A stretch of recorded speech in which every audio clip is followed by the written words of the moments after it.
Thank you everyone for joining us on this edition of the FM Talks. Now, on today's show, I'm going to be talking to you about transitions. Transitions are an important aspect of the game. Why? Because you need to understand transitions, otherwise, you will never know whether your roles and duties are set up right. Uh, Transitions work with the duties and the shape and the mentality that you decide. So, whenever a transition occurs on the pitch, they are influenced by duties principally, and they also, to a large extent, influenced by mentality. So, you need to look at if you don't know what to look for, then you will never know what's wrong with your duties or your roles, or even if, whether you got the right player. So it's important to understand how transitions play out. Now, so what are transitions then? Basically, a transition is any time when a ball moves within through certain phases of play in a game. So we got basically three major phases in a game. We've got the defense phase, we've got the midfield phase, and then we've got the attack phase. Now, so we when we move the ball from defense to midfield, that's one phase. When we move the ball from midfield to attack, that's one phase. We also have the case of going back to defend from a failure to attack. So we've got the attack to defend, that's one transition, and we've got the defend to attack, which is when your goalkeeper hooks the ball up, or the defender hooks the ball up, and it becomes a very quick transition. Now, the midfield transition is very interesting because the midfield transition has two phases inside it as well. And I like to call this the consolidation phase and the penetration phase.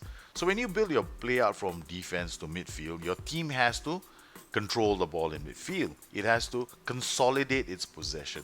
So I like to call this the consolidation phase. And it's very easy to spot in your game because you'll see the ball tick tock, goes back to your goalkeeper or goes back to your defender, goes back to midfield again. Nothing very much is happening, right? It just seems to be going aimlessly. You want to see it go really aimlessly, play on defensive fluid. It'll go very, very aimlessly. And the ball is just going to stay there for a long time.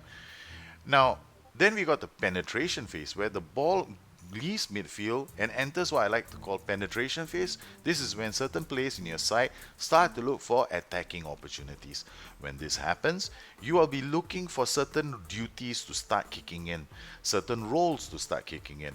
These could be your fullback on support has decided, I'm not sticking around the halfway line anymore. Now I want to bomb down the flank, so the fullback is off charging. That is you're entering what I like to call the penetration phase. Other signs of a penetration phase also include when your central midfielder on attack suddenly decides to dribble in and take on players and try to lay off a pass. That's also a penetration phase. Sometimes you can also go from a penetration phase because they can't penetrate and they go back into consolidation. So they move the ball back. So what we need to understand that these are all different transitions in the game, and we have to be prepared to look at these transitions. And why is it important? Now, if you can move the ball from defense to midfield to attack, and you basically have a chance to score, shoot a goal, then I would say that you're having a very good transition, and that's fantastic because that's what we all want. We want to be able to move from defense to midfield to attack. We want to be able to move the ball through all its phases, and however, we do not want the AI to do that. If you are going to allow the AI to go through all the phases and come knocking at your door, then chances are you're always going to concede goals. So we need to identify which transitions are important to us based on the system that we use. So some systems, like certain systems, are naturally they will try and defend in the defensive phase, which you try to win the ball in your half. The systems like the 5-3-2, for example, they are bottom heavy. So chances are you're not going to be able to win the ball in the opponent's half because you may only have one player there, or you may only have two players there. So in this kind of a case, you might say, okay, I'm be realistic. I can only win. I can only break up the AI's transitions in my half. So these are the things. This is the reason why we look at transitions and why we try to identify why they are important. I wanted to explain all this before I go into the PKM so that you understand where I'm coming from. Now, what I'm going to do right now in the PKM is now we're at the start screen, all right? So when I press my play button, all of you will press your play button. So when I say play, all of you play, and when I say stop, all of you stop. And I'll tell you the time code. The first time code I'm going to is going to be 11 minutes and 18 seconds. Now, when I hit that part, all of you need to stop your PKM at that point, because I will look at the screen, I'll describe what I see, and I will try and explain what's happening. So let's all press the play button together now. So the ball is going from Finch to Hanks. They just kicked off. Hanks plays the ball to Bone. At this point in the game, after kickoff, I usually don't really care very much, because every transition in the game has a story to tell you. It's very important for us to look at all these transitions and try to find the story behind the transition. And it's very, very important for us to do that. Now we've reached 11:08. And very soon I'll be asking you all to hit the pause button. Okay, so pause here. Alright, now we're 11:15. Kasumu of the MK Dons has the ball. At this point in time, the first thing I notice is, where is the AI attacking me? Where is it loading most of its players? The AI is coming down my right flank. Whenever I look at a game, I will notice one thing. The AI has now moved in, they're in the midfield transition, and they're trying to get into the penetration phase by coming down my right flank.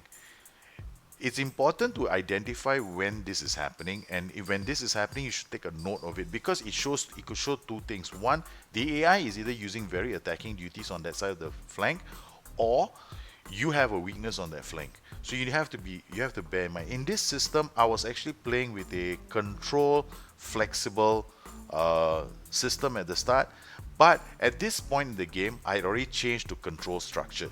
The AI was playing a control fluid system because of the way that the players are all positioned. They have a lot of players coming into support. Kasumu isn't alone. Kasumu has 3 or 4 or 5 players that are not very far away from him. This clearly told me one thing straight up: he was on fluid. So now I'll hit the play button again. Kasumu plays it to Porter. They're able to work the ball inside. Here, pause. At 11:19, I'm actually quite concerned, because the AI has been able to go from defense, midfield, right up to this position on the pitch, and 2 of my players are still trying to close him down. Here, I've taken my first note, because Porter still have, the most important thing here is Porter has options to pass the ball. Porter can pass it to 31, or he can pass it to 33. In spite of the fact I have 2 players closing him down, he still has options. This will immediately tell me it's fluid. This also tells me I'm in trouble, because it is too easy for the AI to get to that position. So we managed to close him down and win the ball back, and we move the ball up. However, at this point in time, I already know, okay, I have a problem. Alright, now we looking at Bone working the ball up at 11:33. And at this point, 39, Rogers has the ball. Rogers works his way in, and the ball is cleared right up to my defender. My defender plays the ball back to Kennedy, and we're waiting to go to 11:53. At 11:53, stop. Bone has the ball now. Bone has the ball right in front of my penalty box. Now, as you know, I like to call this exploit the golden zone. I want to exploit this golden zone, but in this particular case, I'm not exploiting it. I'm not creating a situation for Bone to go and score from, because he is too far away from the defenders. There are too many players around him, and I'm not creating great chances. And the only person Bone can play the pass into is number 7, and that will only happen if 7 is on an attacking duty. But 7 is also playing as a one of my white midfielders, so I know that this is not going to happen anytime soon. So in my book already, I'm looking at the situation going, okay, Bone, he has no options to pass the ball. So I take a note of that too, and I put it down. So when you're looking at transitions, this is what you're looking for. Here, there's an obvious flaw in my system. I'm not creating quality chances, because Bone, who is my creator, he's a center forward and support, there's nothing he can do.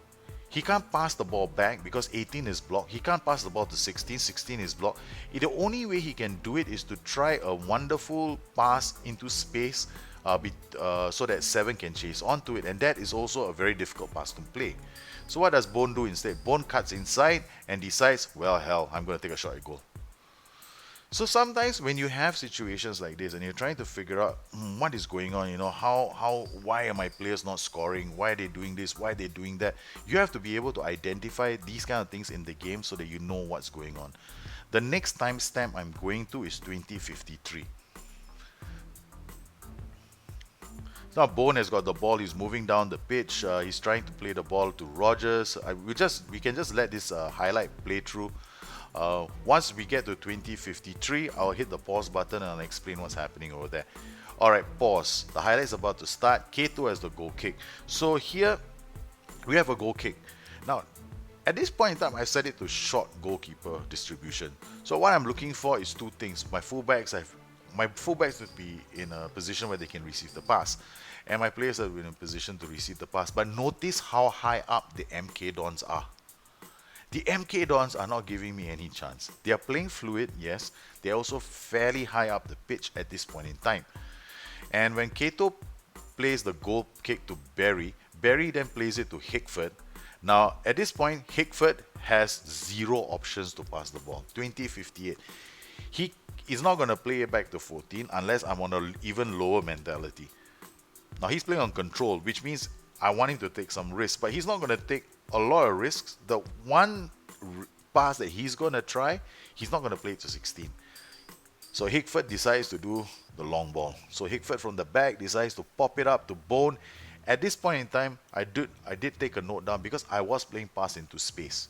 So that is the reason why Hickford played that shot. He was trying to play the ball into space, but at that point itself, the AI was pushing very high on me. And at this point in time, I realized, okay, there's something that's not right with my system. On 21, now it's about to stop. Okay, this is what I call deciding where you want to break a transition. The AI is going through its phases once again. And again, we are breaking up its transition when it is in the attacking phase, when it's already entered the attacking phase. Basically, what I'm doing here is you have three choices where you can break a transition down. You can either break the transition down at their defense stage, which is basically, don't even allow their fullbacks to play the game. You can break the transition down in the midfield phase, consolidation phase, which basically says if the AI had 8 and 31 as a central midfielders, they'll never get a chance to play because we're always closing them down. Or in this particular case, we are doing it in the attack transition phase, which is actually the last phase I would really want to do it in, because it means that I'm not depending on any kind of a screen to do it. If they fail, the whole tactic falls apart. They get to score a goal. So here, this is something that I noticed that my team is doing, and we break the transition. We play the ball out into space. Once again, Bone is on his own, no options, clears the ball. There are inherent problems now for my tactic. I'm at 21-30 at the moment. There are inherent problems in my system. Okay, I can defend, but I cannot create. So the AI is having I'm not threatening the AI, even though I have 44% possession. I may have at one shot on target. I can tell you one thing: it's a crappy game. So if we move on to 26-36. Okay, the next transition point will be 26-36. At 26-24, you can pause the game. A message comes out to me that my left back is injured. Now, at this point in time, I'm still playing control structured, and by now, the AI is already looking to be a bit more aggressive. I haven't seen the pattern yet, but it's going to emerge very soon. Hanks takes the corner, comes down to Diagna. Diagna is actually my ML. Pause it at 26-30. At 26-30, I'm pausing the game. Diagna is my ML. He has options. He has a lot of options to play the ball. His back may be facing my goal, but he can easily pass the ball to number 2 or into space. Here at 26-31, Diagna decides to go all the way back, and then he plays a ridiculous pass that gets intercepted by Agat. 26-36 is a transition failure. This is what I call a transition failure. It boils down to a player being the failure point. See, sometimes your transitions fail because of the AI stepping in, and sometimes your transitions fail because you basically have an idiot on the ball. In this particular case, I had an idiot on the ball, and you need to recognize this in spite of the ratings. At this point in time, Diagna has 6.8 in ratings. Now, in a lot of books, in a lot of discussions you hear, people are saying 6.8 is a good rating. He just had a transition failure. So I don't really care whether he's got good ratings or not.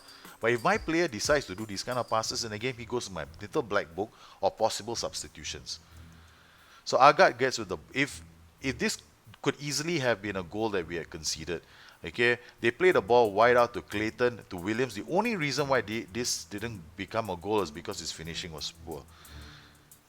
And at 26:46, or the highlight that we just saw, my one concern was they were again coming down my right flank. My right back was slow and they were coming down the same flank. So this is the second time they're coming down my right flank.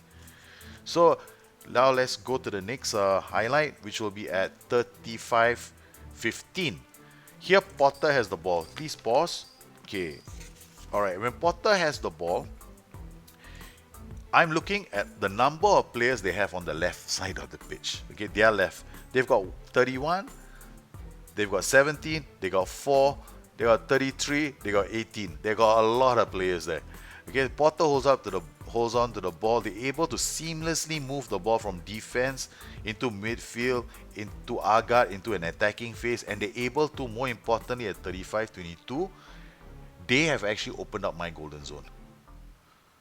Agat has dragged a few of my players away, and they are able to cross the ball to Gilliard, and this could easily have been a goal because now I have been opened up. And this is what I like to call in highlights, in all the transitions when I'm coaching people, extended highlights to show you highlights. The first time they show you something that's happening is probably good to take notice. The second time they show you the same thing happening is you better take notice. The third time they show it to you, it's too late. We've already seen them attack me down the left once. They've attacked me twice. This could have been a goal. At this point in time, I have to react. So it's too easy for them to work that pitch. I actually begin at 35-38 to make changes. So I take off I substitute Diagner, who is the player I mentioned earlier, and I also bring up Hardy. I also change my systems. I go from using a 4-1-4-1 into using what I like to call a 4-3-3 with a DM. Now, why have I gone to this tactic? Remember, I'm paused it at 35-31. The reason why I've gone to this tactic is very simple. They have been able to come down my right. Unless I can put some pressure on them, they'll keep doing that the whole game. So we have to make sure that we control the play, and I have other players on the pitch, and I put Hardy up on the right hand side of the pitch as well. One of my better players on the ball now is playing as a right inside forward. So the next highlight we're going to go to is at 39-12. So as the game goes down, Gilliard has the ball. Here now Rogers wins the ball. And when Rogers wins the ball, he plays it to Hewitt. Hewitt is down the flank. Now I'm looking at my players. At this point in time, when Bone has the ball at 38-26, please pause. I'm in a much better position. Earlier in the first half, when I was creating options for my players, they weren't very good options. Now, when my center forward has the ball, he has 4 players in front of him as passing options. He can play a variety of passes, or he can play it back. So Bone actually drags a few players out, makes space for Hewitt out wide, and we actually get what I would consider a reasonable transition, because this transition is the first time I have gone through the phases successfully myself. I'm not going to deal with the corner set piece transitions at this point in time, because these can be set up as well, but I'm going to avoid those for now because I'm just looking at major phases in the transition points where I've defined, I need to do something about it. So now at 39-12, please pause. I have options right now, and when I see something like this, if you look at the screen at the moment, you will notice one thing. Number 12 of the AI is very far away from number 5 and number 4 and number 17. So when they are attacking me, they have left lots of gaps. When I see this on the pitch, I identify this as a perfect opportunity to play pass into space as a shout, because now the AI has now gone into an attacking mentality, and they're using fluid settings as well. So if I pass into space, I will take advantage of this. You can tell what the mentality is by looking at the tactical widget, the formation widget on the screen. If you popped it up, you'll see the away formation is now telling you it's 4-2-3-1 wide attacking. So Hardy gets the ball. Again, pass into space is an excellent choice, and he plays exactly that. Unfortunately, it's not a fantastic pass. Had it been a better pass, Bone would have been in and Bone would have scored. The next transition point I'm looking at is 45-12.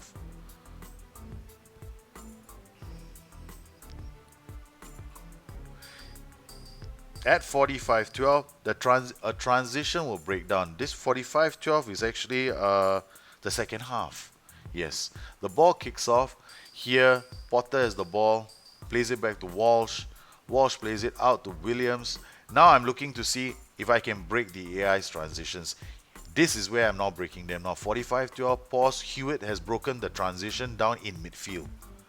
So I've gone from defending I'm breaking down transitions in my half. Now I've gone into breaking down their transitions in the consolidation phase. So now instead of them being able to consolidate the game, I'm breaking down the transitions so they can't even consolidate anymore.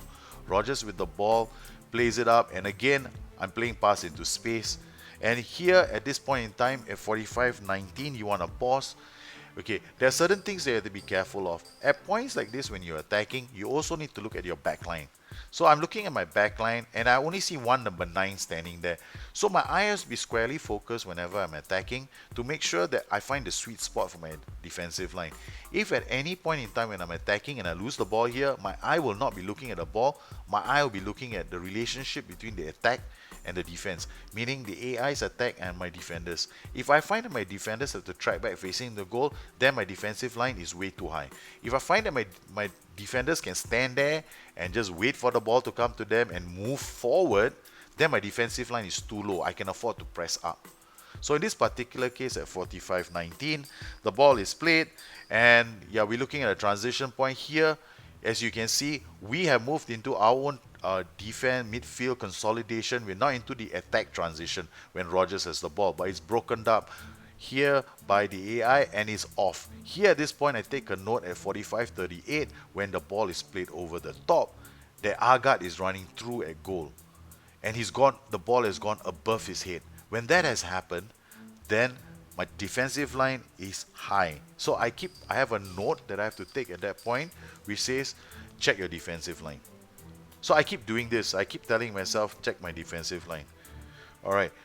So I remember in the first half, they kept attacking me down the right all the way.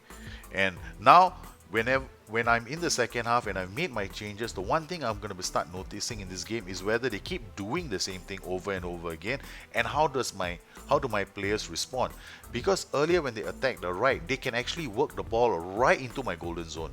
So right now, whenever they attack, I have to make sure that I am doing a good job of defending as well. And if you notice, our transition into attack now is pretty okay.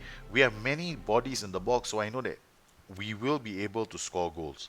So the next transition point I'm going to look at is 48-54. So at 48-09, you can pause. They are taking a corner. Potter is taking the corner. Potter plays the ball up. Hanks clears the ball. Bone has the ball. Bone decides to play Rogers in. Rogers is off. Now we fail. This is when I call my attacking transition as failed. Right? My counter attacking transition has failed. So what do? I immediately at this point in time, I'm looking for my team to regain shape. But what does the AI do? The AI once again, attacks me. Now the AI is attacking me down the left, tries to go down my right again. Flanagan now reads the pass, and the AI Kasumo continues to go down my right again. So the AI still is going to be focused on going down my right. But however, this time, okay, it's a lot harder for the AI to work the golden zone. In order for it to work the goal, earlier when it wanted to work the golden zone, it did it with players. It was able to pull my players apart. This time it's to do it with crosses. Now if we go to the next transition point, it's at 56-24. At 56-24, which will be coming to pretty soon, the boys are attacking at the moment at 56-08. 56-10, we're attacking. I like what we're doing in terms of our own attack build-up. This is when my team at 56-16 pause. Here at 56-16, the boys are moving the ball around. When I'm moving the ball around, I like to tell people, I tell the people I coach, you have to see passing options. Now Finch is my DM. When the AI's DM comes into your half, there's an issue. But here Finch has gone into the opponent's half. And I'm actually quite happy because the AI has not gone into a 4-2-4. The AI has changed its tactic totally. It has gone into an attacking fluid 4-2-4. And I can take advantage of this by continuing to play into space. Finch has the ball, plays it to Hanks, and now, honestly, Bone plays it to Hardy. That could have gone through. Pass. That was another pass into space shot at 56-24. It's a very good sign for us that we can score goals. The next transition point will be at 59-30. The AI has now gone into a 4-2-4. But here, very soon, I noticed that it's 4-2-4 is also extremely fluid. At 59-30, we'll be able to notice that. AI is at 56-44. The AI is trying shots at my goal. At 59-10, the AI takes a corner kick and he plays its way back. Bone again tries to... We try again to do a quick transition counter attack. At 59-19, the ball goes in. AI 59-23. This is when I start suspecting that the AI's attack is fluid. Look at the number of players paused at 59-28. Look at the number of players surging up into attack. There are so many of the AI players going up to attack. Even the defense looks like a mess. So Kasumo plays the ball up. You can notice that the players are all trying to get back into position. At this point in time, I know the AI is fluid. And I keep playing into space and I play it slightly wider. My system starts to go slightly wider and we get a goal. Alright, we have a few more transitions points to identify very soon. We're going to go all the way to 73 minutes. The key thing to remember is whenever you're watching transitions is to realize that every single highlight in the game is meant to tell you a story. So you need to be able to identify what the story is. At 68.06, our defensive line is actually quite high. That's a warning to me that there's a strong possibility that the AI is going to try and play balls over the top, and I should be wary of it because it has got, it's playing with a 4-2-4. At 72-36, the AI tries. Now the AI has already changed. Its mentality is now, I'm beginning to question whether its mentality is actually overload. Because when he's throwing his players into attack now, there's a bit more disorganized. There's a bit more of a disorganized mess. And they'll be beginning to try a few shots from range. Because when he goes overload, sometimes you can't really tell. You have to look at all the transition lines. At this point, between 72 to about 75 minutes in the game, all I was doing was paying attention to my defensive line. Here, when I take the goal kick at 73-10, I'm looking at my players, whether or not my players are too high. Because at 73-14, if you pause again, my defensive line is pretty high. Our last transition point is at 88-30. The AI has been playing on overload fluid for the last few minutes of the game, and throughout this whole last quarter of an hour, the AI was playing overload and fluid and trying to press me in my half. So the only thing I was paying attention to at this point was my defensive line. Every time the AI goes to a transition phase, all I do is I look at my back line. If my back line is too high, I have to drop my defensive line, or I have to change some of my roles and duties at the back so that they are not attacking duties anymore. If I have to put in a defend duty, I will. So here at 88-30, when the ball is being played, I'm looking at one thing at 88-30, which I'm pretty happy about, is the fact that here you pause at 88-30, we're coming to the pause point, and here at 88-28. When the ball gets worked back to Tarin, he really has very few passing options except for Potter. If you're looking at all his passing options, the only passing option that's a decent passing option is Potter. At this point in the time, we know that the game is ours, and all we have to do is just play the game out for the last couple of minutes. In fact, what I do after this is I change to a different system. I go standard fluid with my libero system, where I've got one libero and four players right in front of him. And yeah, so basically that was it in terms of how we managed the game. This is actually one of the most simpler transition videos I can think of. There are a lot of other things that you can spot in transitions as well, but the more important thing about transitions is, first you have to understand the movement, like when the ball is being played, where the bigger, you have to see the trees, the forest from the trees. You need to be able to see where the attacks are coming down from.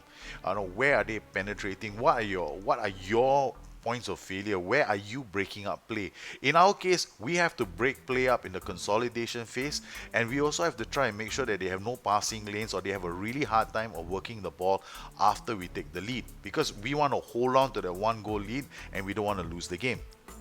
Now, when you're looking through your videos, there are the simple transitions that we look at. There are other transitions that you need to be able to identify, which I have not been able to cover in this show. And those transitions have got to be with respect to how your specific roles and duties are performing in the game. Now, there are times when you're going to notice, you're going to have to look out for things like if you have a playmaker, right? If you have this designated a playmaker, now when you watching your transitions, you need to identify your playmaker during the consolidation phase to make sure that your playmaker has got time and space to play the ball. And during the penetration phase, you got to look for penetration as well. Are your players playing penetration passes? Is there a necessity for you to maybe tell 1 or 2 of your players to play direct passing? Could you use pass into space a bit more intelligently? Maybe you want to change some of your roles and duties around so that you can attack the space. In this particular case, in this particular video that I did, towards the end, I was already solid. I was happy. I went into a sweeper diamond position because I know that I don't need to worry about scoring goals anymore. All I've got to do is break up every single one of their transitions into my final third. Because I ignored their midfield transition. Now all I had was enough players back for us to break up their final third transition, so they cannot do any attack transitions on me. So whenever the next time you play your game, there are several things you need to understand when it comes to transition. Yeah. Oh my god, my tongue is stuck. Okay, there's certain things you need to understand about transitions. 1, learn how to identify them. 2, understand your roles and duties on the pitch and how they work together, because you need to spot these in the transition. You need to know whether your roles and duties are actually working well. If they are not working very well, then you have a problem. Then you have a major issue, because then you're going to have to ask yourself, oh no, are my players not performing well? What am I going to do? If you don't know the transitions, then how will you know your players are not performing well? So the first thing you got to understand is, where are my transitions? Where are the attacks coming from? Where do I need to defend the ball? Done. Check that, put it in one box. That's done. You've identified that. Second phase, my players and my roles and duties, are they working the way they're supposed to work? Then you have to look at them within the transition itself. When you're moving the ball at your consolidation phase, are your players making enough space for each other to pass the ball? Because you have to spot all these. Are your players making those spaces? Are they running into spaces? Do you need a roaming playmaker in the middle or a BBM in the middle? And then finally, when you go into your attack transition phase, do you have enough players moving into the attack transition phase? Well, okay, so that's basically it for the transition video, and I hope that you guys found it helpful. And right now I'm going to pop into Discord and pop up the screen again. And if you have any questions, please ask me. And So, is that right? Have I understood that? yeah, you have. That's basically it. I mean, transitions is basically the ball moving through the phases. And then because there's different phases of play, we have defend duties, support duties, and attack duties in the game.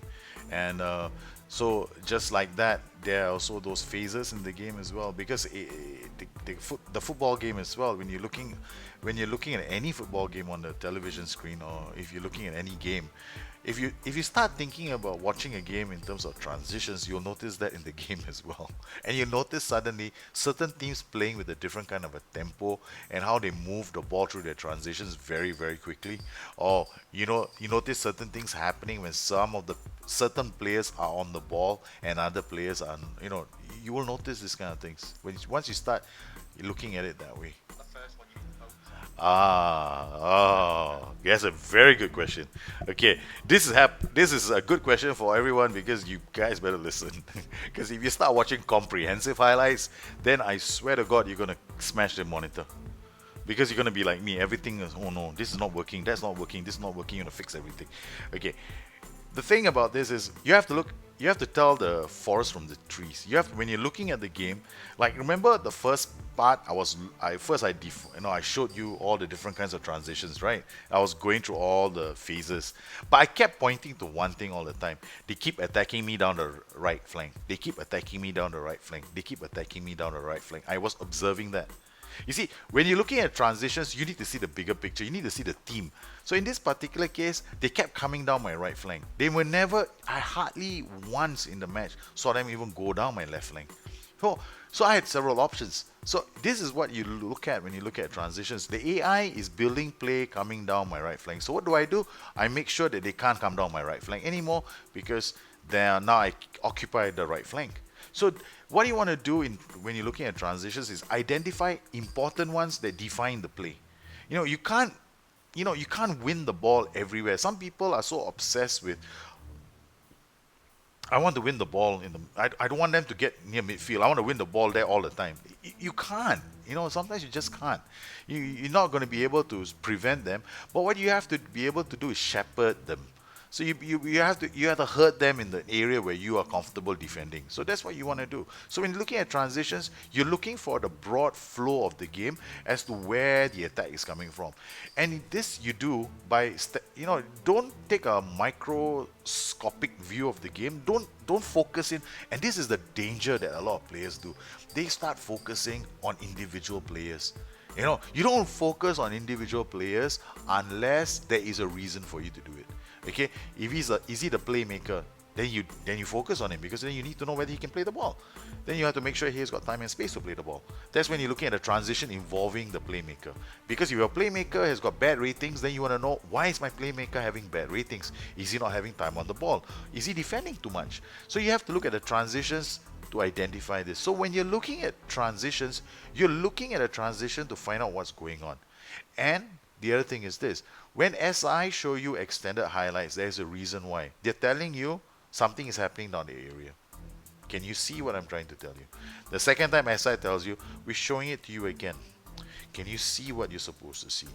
The third time, okay, we'll give you the last chance. If you don't see it now, you're going to concede a goal. On key highlights, it works like this. Alright, we'll show it to you once. If you don't get it, you're dead. Next highlight, goal. Or a red card, or a sending off.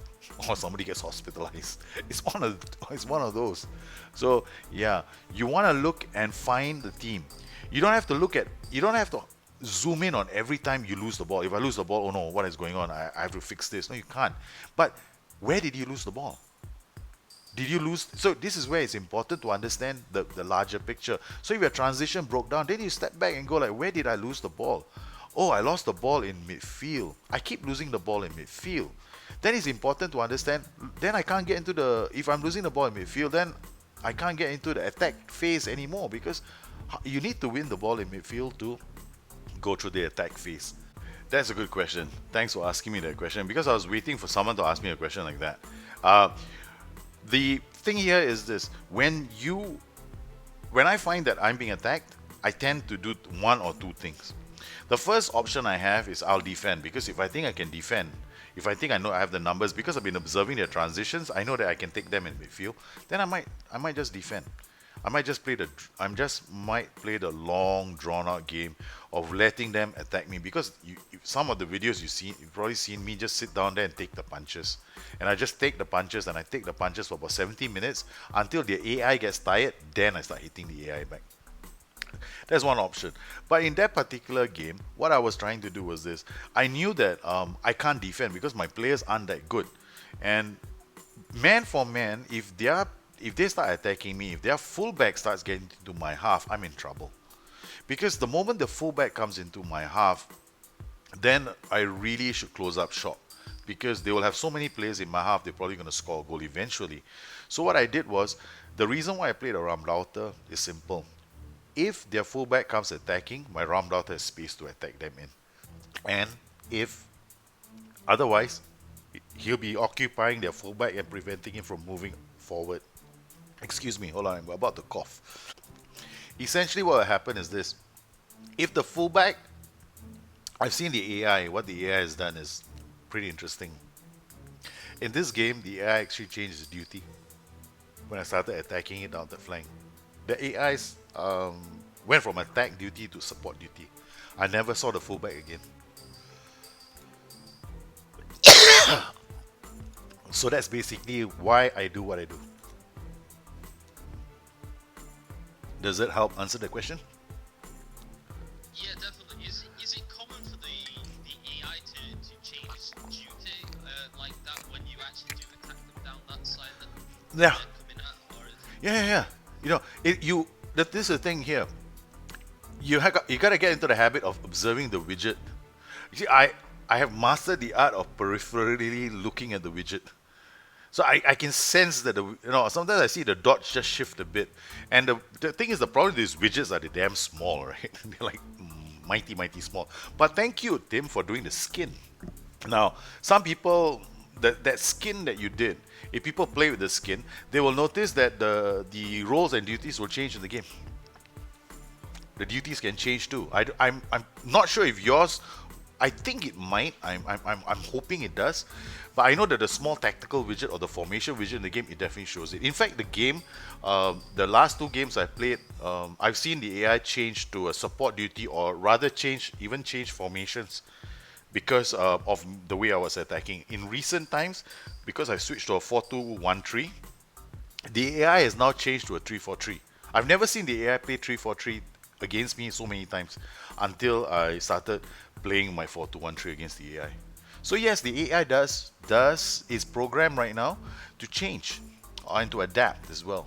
So this is the most important thing about the AI today as opposed to the AI in FM15. FM15 the AI hardly adapted.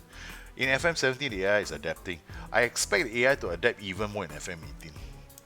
Yeah, it will. But the small little formation widget, what it does is the dot will shift.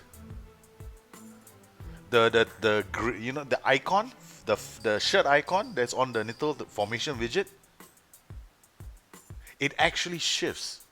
So if you are actually paying attention to it, you will notice minute little shifts in the thing, and it takes it takes a while for you to start noticing them. There are shifts, and I think in the game that I just did the PKM, there was a shift in the widget as well. Sorry, the shirt icon when I started going down the right hand flank. When Hardy started going on the right hand flank, their fullback went on support. Dribble in. Oh, okay. This is okay. I'll give you a huge tip. Again, I do this in all my coaching sessions.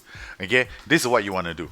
Whenever you play a game, all right, and if you ever play the game and you notice one thing happening, all right, you watch the formation. First thing you're gonna notice is where are they attacking me from? Okay, that's the easy bit. Okay, now the one thing you're gonna have to start noticing is this: when they have the ball in your half. If you always see the fullback on support have a lot of time on the ball and is always free and is about to come in and it's an option, it basically is a good option for a passing option, then what you want to do is you want to think about options that you may have to occupy that fullback. I know there are some people who practice man marking. For example, they play a 4-4-2, right? And they go like, oh, I don't change my formations. What can I do? Okay, I man mark. Who am I going to use? Then they use the strikers to man mark the fullbacks. But I don't think it's an effective strategy. The best strategy I've ever found to actually occupy opposing fullbacks is to use AMs. They are the best because they are naturally in that attacking position anyway, and it's a more a defensive reaction than an offensive reaction, because in this particular case what I can do is I can easily pass into space and go on and score. Whereas if I use the player to man mark, then it actually takes my own attack options out of the game, because now my attack options are used to defend. So I know some people do that, but I have very rarely man mark unless I am using a 4-3-3, which is a narrow 4-3-3 with 3 strikers. Then I will man mark. Then I'll take the 2 strikers and tell them both to man mark the fullbacks. And I do that a lot with my 4-3-3 systems, which are narrow. But basically what you want to be doing, for those people who are not used to watching this, what you want to do is pay attention to when the fullback is coming down. If the fullback comes into your half, then you have to find some way to occupy the fullback. And the best way to occupy the fullback is either to have an attacking role, basically play a system that allows you to keep him occupied. I'm not advocating that you use a tactic, I mean, in my particular case, I hop to the 4-3-3 because I think that's like, in my opinion, one of the best defensive tactics there are. So an example of your 4-3-4-2-1, the right fullback was there, then my left MC. Yeah, exactly. In fact, in your 3-4-2-1 goals, what I would have done was, I would have turned it. I would have taken the AM. I would have taken the left AML, and because you have them in a narrow configuration sitting behind a striker, so you're like basically like two shadow strikers behind a lone forward. So what I would have done was I would have taken that guy out and put him on the flanks. Taken the other guy out and put him on the flanks. Now they have a big problem. And I turned both of them into inside forwards. So if their fullbacks were too attacking and they're coming into my half, that's one option I take. So basically when you're looking at transitions, you want to be looking. I've seen most people's systems. They play like, a lot of people have quite similar systems, right? Okay, I know a lot of people like the 4-2-3-1, for example. The 4-2-3-1 is a beast of a system. Okay, I tell you something.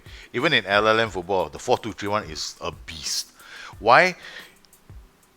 The 4-4-2 cannot handle a well-built 4-2-3-1 as well, because the 4-2-3-1 can occupy the fullbacks. And then after that, you just end up, overloading them. So what you want to do is you want to get comfortable with your own tactics, because there are some tactics, like certain tactics, they can't mod. You can't change them. Like I have a 4-2-1-3 right now. Why have I? If you're watching the latest episode of Gloucester City Diaries, I'm playing with a 4-2-1-3, but I don't even know how long I can keep that going because I don't really have a lot of attacking options. I mean, I have just played a nice game, but I don't think that's going to be a game that is emblematic of the whole season. So you need to have options going forward with your own systems. And some of the systems, the first thing you need to do is be able to identify the transition and which area of the pitch is the attacking area. Where is it coming from? If the AI is always coming down your right flank, like in my particular case, the AI was coming down the right flank with their fullback in tow. That means when they came into my half, they had the fullback right there. Inside the whole mass of players that were attacking me, the fullback was sitting there. That's when I knew this cannot carry on because I have a problem. I need to keep the fullback in their own half, or at least near the halfway line. So that's why you need to see in your systems. If you see something like that, especially with if the AI is playing a 4-2-3-1 and their fullback is in your half, you might as well stop playing the game because you're gonna lose. And that's how simple it is. So when you see something like this happening, you have to do something to occupy their fullback, or you need to tighten up. Maybe play a really tough system like a 5 at the back, 4 at the back. There are a few things that you can do, and it'll come from experience. So do we have any more questions? Yeah. Okay. If when you were looking at my PKM earlier, when you were observing my PKM earlier, did you notice one thing in the first half? Whenever Bone got the ball, he had no options to pass the ball. And all the players were marked half the time. So I knew that when Bone got the ball, I was trying to move him around. I didn't have the confidence in my players to play more attacking roles, to drag players around. So I was looking for signs that could be the case. But in my 4-1-4-1, there was no sign. The only other option I would have had was to convert one of my fullbacks into an inverted wingback and then take one of my central midfielders and make him into an attacking midfielder. That would have given me more options in the final third. However, again, this would be a high-risk thing for my own side, which is the reason why I went to something more simpler, which is the system that I changed to the 4-3-3, because the 4-3-3 has got players attacking lines. So they are all going to attack defensive lines. So when you have players attacking the defensive line, they can force the AI back, and the AI will treat every single one of them as a threat. So whenever they get the ball, they move near the ball, you will notice a few players moving towards them. This is what happened when I switched to the system in the second half. When I switched to the system in the second half, what I was looking for was the AI's players now being dragged out of position so I can open up entire zones. So I can play a through ball, and it's basically my player having to beat just one player and he's on to goal. So what you need to do is, when you're looking at your systems, you can't it's all really relative to the tactics they use. Like Ghost uses a 3-4-2-1. This is brilliant. I actually have to thank Ghost because Ghost got me thinking about the 3-4-2-1 because I was in my last 5 games of the season, 6 games of the season actually, and it was a close race to the finish. And I started messing around with this 3-4-2-1 because he had an issue with the 3-4-2-1, and I started working on a 3-4-2-1, and lo and behold, I realized, oh my god, I'm making so many chances now because I got players running into the box and players running out of the box. So what you have to do when you create a tactic is you got to think about, okay, I need one player to be an ass and he's got to drag people away. So I'm looking for a roaming playmaker. I'm a player who's got a roaming instruction, or a player that can move into channels. Okay, like I like center forwards, I like false nines, I like deep line forwards. These guys, they tend to pull players apart. Then I have another situation where sometimes I want to beat them with pace, and I know that I don't think I can drag them around so long because my players aren't good at first touch. So what can I do? Okay, I'll try another combination. I'll try a defensive forward and defend duty, and an advanced forward or a poacher. So what happens here is this: my defensive forward or my target man, in this case, the ball gets played to him, he hits the ball. All the other guy has to do is run into the run past the and break the offside trap and go on score. So you got to think about dragging those players out. So the important thing is just, when I did the video exploiting the golden zone, all you have to do is focus on moving the AI's players away from the area. So when you're looking at your tactics, you're looking at your tactics to see when you're entering that transition, and going from midfield to the attacking transition. That's when you're looking and going, okay, are any of my players in a position to drag other? Are they occupying them? Are they forcing them to follow them? If they are, you're doing a good job. So that's what you have to be focused on. I hope they help answer your question. Okay, the FB fullbacks appear to be one of the main players to watch over. Who are the next most dangerous? Important to watch. Okay, that's a good question. All right, any player that is okay. This is very simple. The other one you gotta look out for is, first, the fullback comes in, right? Okay, let me ask you a question. When you play a system that's got a defensive midfielder against a defense, when your defensive midfielder is able to play in the opponent's half, how do you feel? You feel like a Lord Emperor camping somewhere. The land is yours to gaze upon. All the maidens in the land are yours to have, because your defensive midfielder has parked his ass in your land. Now, when the defensive midfielder comes into your half, start getting worried, because that shows that the AI has pushed his players right up into your half. When you see the DM in your half, start paying attention to roles that work with the DM, because the DM is an anchor now. Okay, there will be players around him. Important roles that you want to watch out for are roles that roam, like the box-to-box midfielder. The box-to-box midfielder and the roaming playmaker are two very nasty roles. They're very good to use in your game if you know how to use them, but they require you to consider, things like, if I'm going to use this guy, he may not be around to defend so much. You have to be thinking about these roles as well. But the roaming playmaker and the box-to-box midfielder, when they go roaming in your half, you got to start getting worried. So those are the ones that I'm worried about. Any role, first, I'm looking out for the DM coming into my half. Then the second thing I'm worried about is the DM's friends. Okay, because the DM usually doesn't work alone.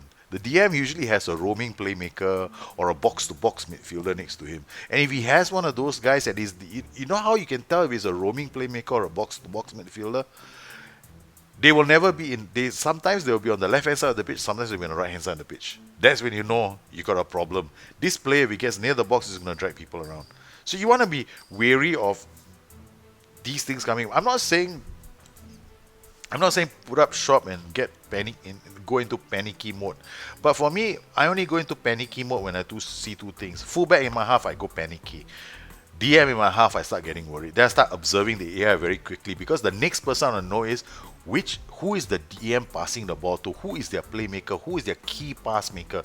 Then I identify the key pass maker inside the player ratings. I go looking for the player ratings and say, oh, this is the guy that key passes. All right, I'm gonna try and knock him off his game and try and make it a pretty hard game for him.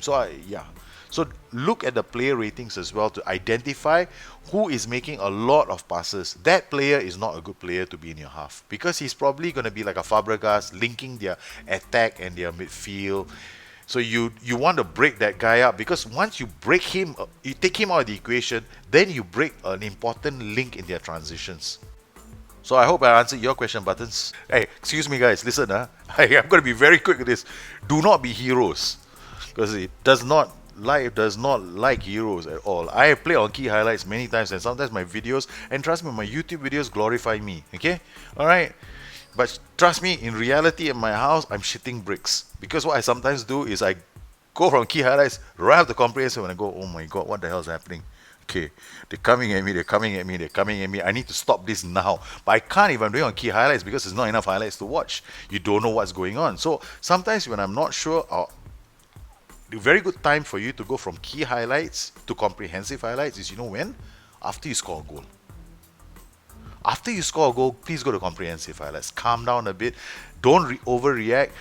But the AI will change. The AI might go more attacking, because in a real football game, certain things happen as well. Once if it's either I go a goal up or I score another 3 more. Okay, because I want to unsettle the AI. So I sometimes, after going a goal up, I actually I go, I keep the pressure up, and sometimes I sit back. But how many times have we sat back and seen the AI score? A lot of times. I think everybody has seen it. So what you want to do is you want to make sure that when you're not sure about a certain transition and something has happened, okay, stop, pause the game, go to comprehensive highlights, or even better still, pause the game, scroll back, look at the thing again and go, I think there's something dodgy going on and I need to fix this. Then watch on comprehensive and make an adjustment, because seriously, it's a game, right? So we don't want to stress out too much about the game, but trust me, when it all comes together, you'll be dancing around a lamppost when you do something great. Okay, very, very good question. Very, very good question. All right, this is a very tough question to answer. Okay, after 20 years of playing the game and working on the engine, I will usually know when it's a player or a tactic. That's me now.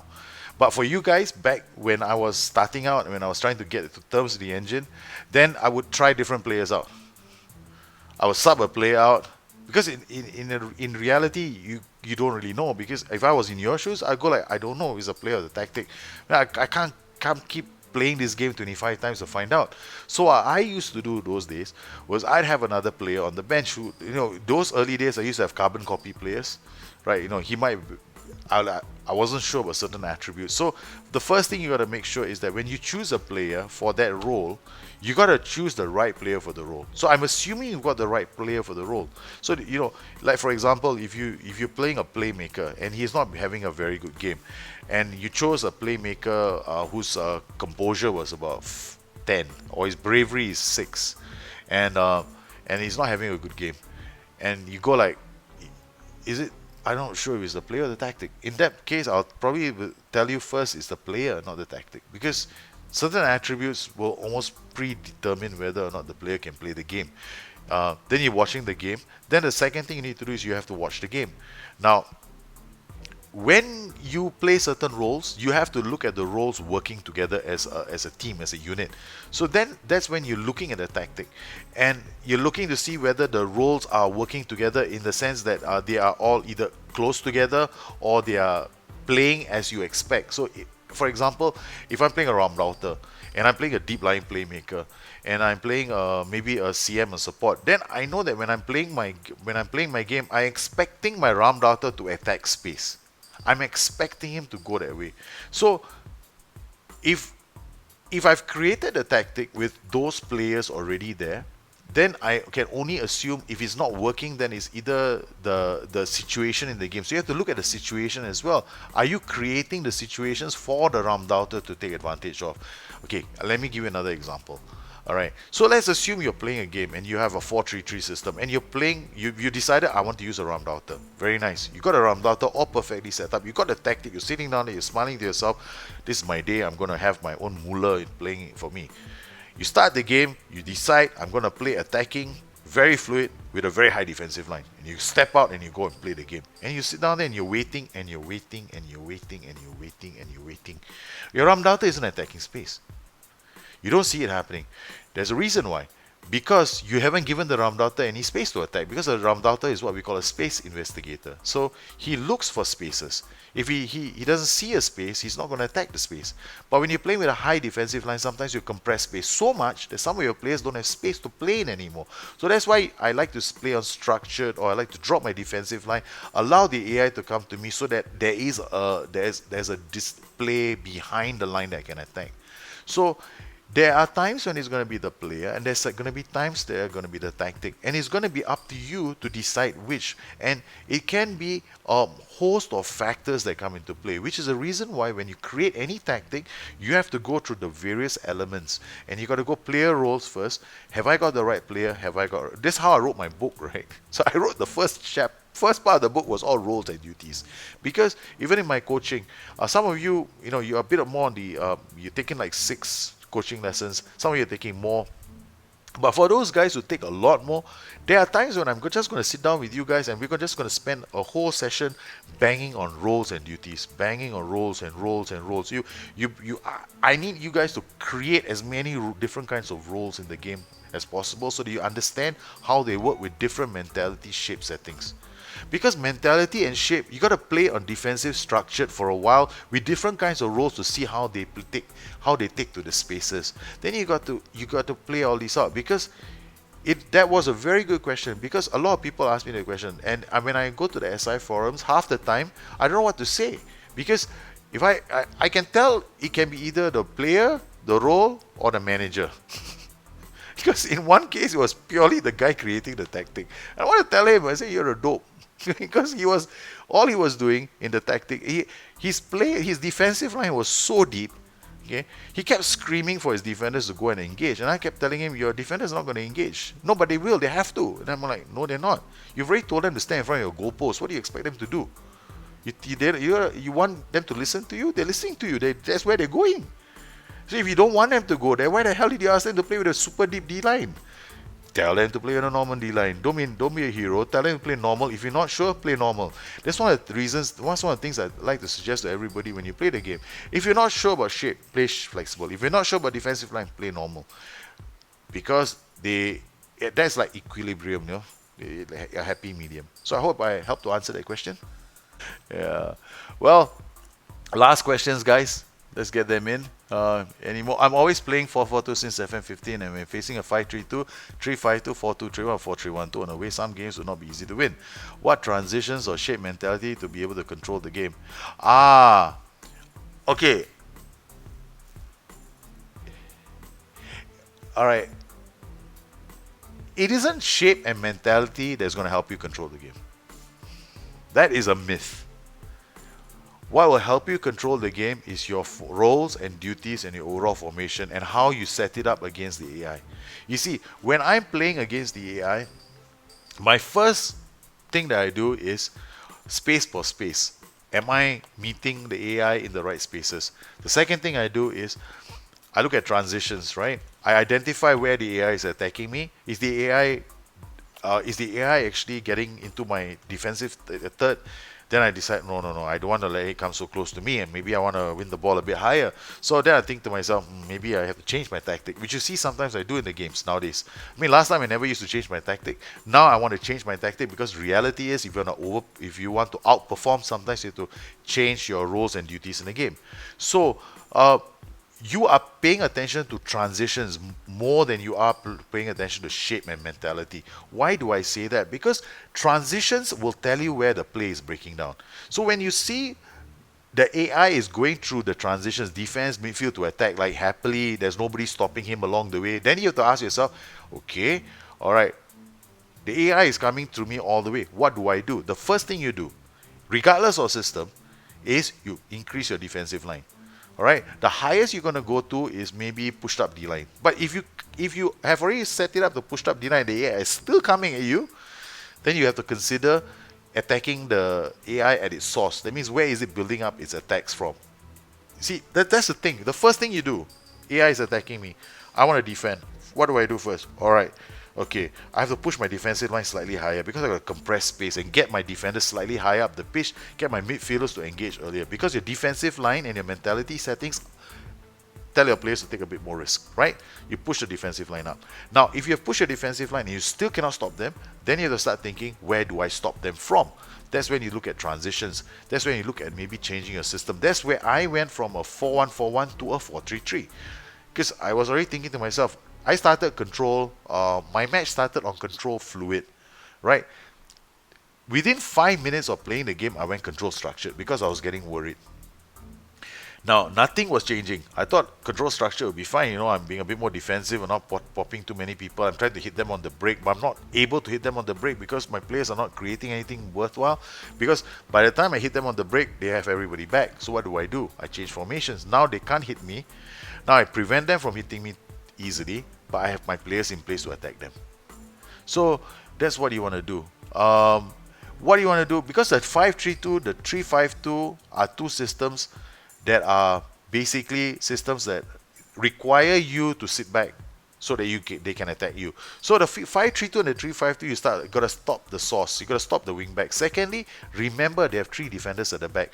3 defenders do not like 2 strikers or wide players. So if you are playing any kind of a system, especially if you're a 2-man attack, then you want to take advantage of this, and then you want to push a bit higher and get one of your forwards to be testing the tree, so that you have to play with an advanced forward. You have to play with some kind of an advanced player that can test the 3 defenders. Now, what about a 4-2-3-1 or a 4-3-1-2? The 4-2-3-1 and the 4-3-1-2 are 2 very simple systems to defend against. Why? Both systems require the fullbacks to be all powerful. Okay? If the fullbacks come into your half, then you have to either push them away or you have to have very solid defenders. So the 4-2-3-1, you want to shut the 2 central midfielders up and you want to make sure that the 2 fullbacks never come into your half.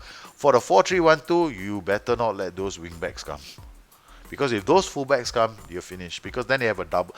The 4-3-1-2 is probably the best and most dangerous system to play against. Because in the hands of a really good manager, the 4-3-1-2 is unbeatable. It cannot be beaten. It's just impossible to beat because it's one of the best systems in the world, in my opinion. It's got options. It can either come down the flanks, or it can go through the middle, or it can do both.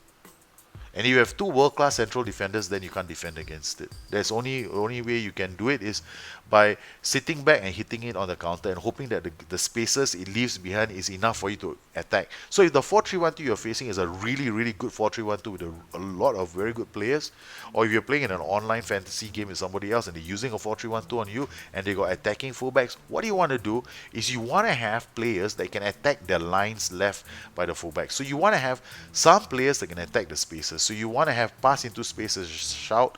You want to be playing on structured. You cannot be playing on fluid.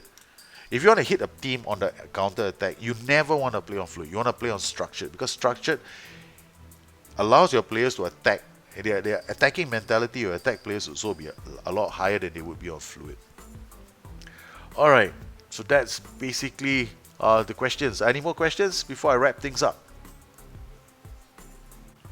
Alright, so guys, thank you very much for coming down. It's been an interesting FM talk. I hope it's been helpful, and I hope that I hope that's been helpful. I hope that if you have any questions, you can ask me on Discord, and I'll try and get this done, edited, and put it on the Discord channel as soon as I can. So I want to thank all of you for coming down. You guys have a good one. Take care.